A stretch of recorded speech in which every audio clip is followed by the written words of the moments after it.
السلام علیکم یا صاحب العصر والزمان بحفظان مرشد عبد حیدر۔ اصلی حاکم وہ ہے جسے مولا حاکم بنائے۔ فرمان مولا جعفر صادق صلی اللہ علیہ وآلہ وسلم، تم ایسے شخص کو حاکم بناؤ جو ہماری حدیث کا راوی ہو، روایت کرے ہی وہ جس نے خود سنا ہو، رابطہ ہو سرکار مولا امام زمان سے۔ جی، مولا صادق صلی اللہ علیہ وآلہ وسلم کا مزید فرمان ہے، وہ ہمارے حلال حرام کو جانتا ہو، ہمارے احکام کو پہچانتا ہو۔ فرمایا میں نے اسے تم پر حاکم قرار دیا ہے۔ وہ ہے حاکم بھی بڑا کمال ہوتا ہے، حاکم ہوتا ہی وہ ہے جسے مولا حاکم بنائے۔ جی ہاں، اور دوسری ہے توقی اسحاق بن یعقوب، یہ امام زمانہ صلی اللہ علیہ وآلہ وسلم کی مشہور توقی ہے۔ فرمایا اور جو نئے پیش آنے والے واقعات ہوں ان میں ہماری حدیث کے راویوں کی طرف رجوع کرو، ہماری حدیث کے راویوں کی طرف رجوع کرو۔ جی، کیونکہ وہ تم پر میری حجت ہیں اور میں اللہ کی حجت ہوں۔ وہ تم پر میری حجت ہے اور میں اللہ کی حجت ہوں۔ اب حجت کسے کہتے ہیں؟ حجت کی تعریف کیا ہے؟ حجت وہ ہوتی ہے جو مخلوق جیسی نہ ہو اور نظر بھی مخلوق جیسی آئے۔ جی جی، جو مخلوق جیسی نظر تو آئے لیکن اصل میں مخلوق جیسی ہو بنا حجت کہتے ہیں۔ اوہ کیا بات!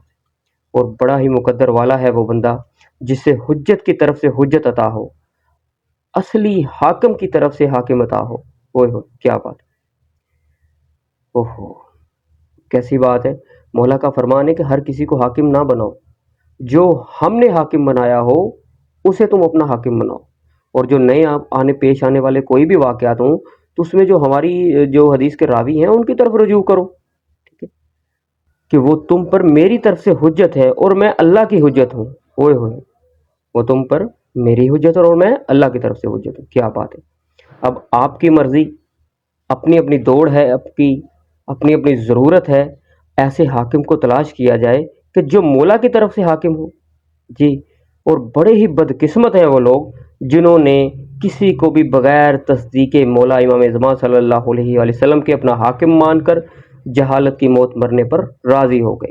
یعنی کہ کسی کو بھی بغیر تصدیق کے مولا مان لیا، حاکم مان لیا، پیر مان لیا، مرشد مان لیا۔ اوئے ہو، یہ کیسے لوگ ہیں!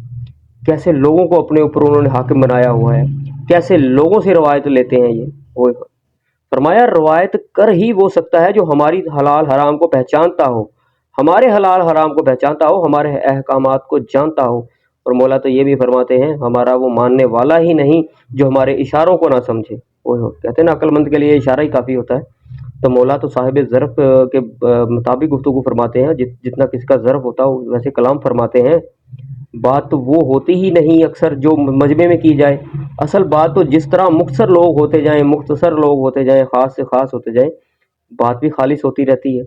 تو فرمایا جو ہمارے حلال حرام کو پہچانتا ہو، ہمارے احکامات کو پہچانتا ہو، جی اس کو حاکم بناؤ جو ہماری طرف سے حاکم ہے۔ جی اس سے روایت لو جسے ہم نے حق دیا ہے کہ تم آگے روایت پیش کرو۔ واہ واہ واہ، وہ تم پر میری طرف سے حجت ہے اور میں اللہ کی حجت ہوں۔ کیا بات ہے، کیا بات ہے!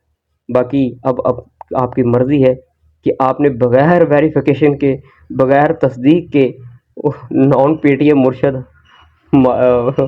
راوی لینا ہے، ٹھیک ہے، حاکم لینا ہے، یا پی ٹی اے پروف لینا ہے، ٹھیک ہے۔ میری اس پہ ویڈیو پہلے بھی بن چکی تھی، لہذا یہ بات تو وہی سمجھانے کے لیے آ گئی کہ حاکم ہوتا ہی وہ ہے آپ پر، یا حجت ہوتی ہی وہ ہے کہ جو کسی نے بنائی ہو، پیچھے ریکارڈ ہو، جس کا ریکارڈ نہ ہو تو وہ نان پی ٹی اے ہوتا ہے، وہ کبھی بھی بلاک ہو سکتا ہے اور آپ کو کبھی بھی دھوکہ دے سکتا ہے، ٹھیک ہے۔ باقی حب علی رحمت اللہ، بغض علی لعنت اللہ بے شمار۔